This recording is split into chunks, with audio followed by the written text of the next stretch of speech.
Assalamualaikum warahmatullahi wabarakatuh. Kami dari kelompok 5 yang beranggotakan Diah Wahyu Anggraini dan Diana Nasihatul Munawaroh. Kami akan mempresentasikan hasil kerja kelompok kami tentang sejarah perkembangan tasawuf dan dasarnya.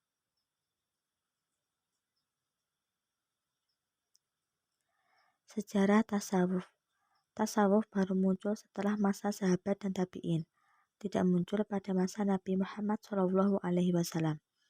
Karena pada masa Nabi kondisinya tidak membutuhkan tasawuf.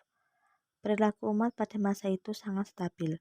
Selain itu, dari sudut pandang akal, jasmani, dan rohani, yang menjadi garapan Islam masih dijalankan secara seimbang. Cara pandang hidupnya jauh dari budaya, pragmatisme, materialisme, dan hedonisme. Setelah kekuasaan Islam makin meluas, dan terjadi perubahan sejarah yang fenomenal pasca Nabi dan sahabat, ketika kehidupan ekonomi dan sosial makin mapan, mulailah orang-orang lalai pada sisi rohani dan kebudayaan hedonisme pun menjadi fenomena umum. Perkembangan tasawuf pada abad ke-1 dan 2 Hijriah. Perkembangan tasawuf pada abad ini dibagi menjadi 4 aliran, yaitu 1. Aliran Madinah. Sejak awal di Madinah telah muncul para sufi, dan mereka kuat berpegang teguh pada Al-Quran dan As-Sunnah sebagai panutan kezuhudannya. Yang kedua, aliran Basroh. Pada abad ini terdapat 2 aliran yang menonjol, yaitu Basroh dan Kufah. Ketiga, aliran Kufah. Aliran ini bercorak idealis, menyukai hal aneh dalam nahwu, imajinasi alam puisi, dan harfiah dalam hadis. Mereka cenderung pada aliran Syiah dan Murji'ah. Yang keempat, aliran Mesir. Para ulama tasawuf hanya berada di beberapa kota yang tidak jauh dari Madinah.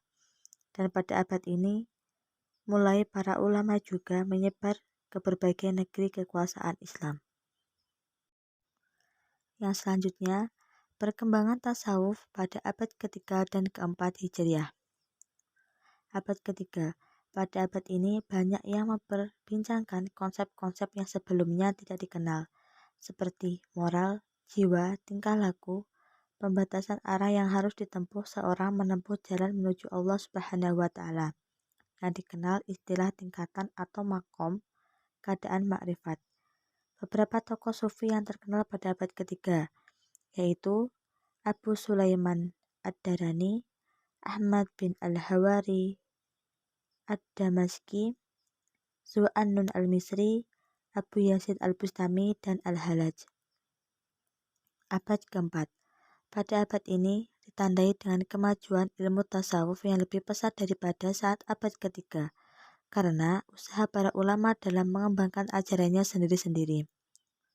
Tokoh pelopor ulama yang terkenal, yaitu Musa Al-Ansari, Abu Hamid bin Muhammad Ar-Rubazi, Abu Zaid Al-Adani, Abu Ali Muhammad bin Abdul Wahab Ats-Saqafi. Dalam penyebaran, ulama menggunakan sistem tarikat, sebagaimana yang dirintis oleh ulama tasawuf terdahulu. Perkembangan pada abad ke-5 Hijriah. Semakin tenggelam aliran teologis filosofis pada abad ini, disebabkan semakin berkembangnya aliran teologis Ahlus Sunnah wal Jamaah, karena keunggulan Abu Hasan Al-Asy'ari dan aliran-aliran lainnya dengan kritikannya yang keras terhadap keekstriman terhadap tasawuf. Oleh karena itu, pada abad ini cenderung mengadakan pembaharuan, yaitu mengembalikan pada landasan Al-Quran dan As-Sunnah. Tokoh pada abad ini yaitu Al-Qushairi, Al-Harawi, dan Al-Ghazali. Perkembangan tasawuf pada abad ke-6, ke-7, dan ke-8.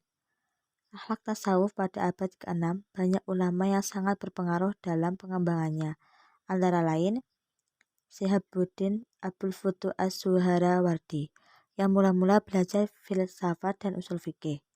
Pada abad ke-7 ada ulama yang berpengaruh ialah Ibnu Faraid, Ibnu Sabi'in, dan Jalaluddin Ar-Rumi. Adapun tarekat yang berdiri pada abad ini antara lain 1. Tarekat Maulawiyah yang dinisbatkan kepada Maulana Jalaluddin Ar-Rumi. Yang kedua, tarekat Saziliyah yang dinisbatkan kepada Asy Abdul Hasan Ali bin Abdul Jabbar Asy-Yazili. Yang ketiga, tarekat Badawiyah yang dinisbatkan kepada Asy Ahmad Al-Badawi. Yang keempat, tarekat As-Suhra Arwardi.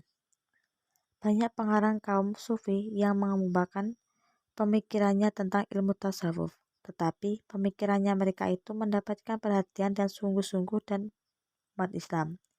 Pengarang kitab tasawuf pada abad ke-8 antara lain Al-Kisani, Abdul Karim Al-Jili, pengarang kitab Al-Insanul Kamil. Dan yang terakhir, perkembangan tasawuf pada abad ke-9 dan ke-10 dan sesudahnya. Pada abad ini, ada dua faktor yang menonjol yang menyebabkan runtuhnya pengaruh ajaran tasawuf di dunia Islam, yaitu 1. Akhlak tasawuf sesudah kehilangan kepercayaan di kalangan masyarakat, sebab banyak di antara mereka yang terlalu menyimpang dari ajaran Islam yang sebenarnya. Yang kedua, penjajah Eropa sudah menguasai seluruh negeri Islam. Terima kasih. Sekian yang dapat kami sampaikan.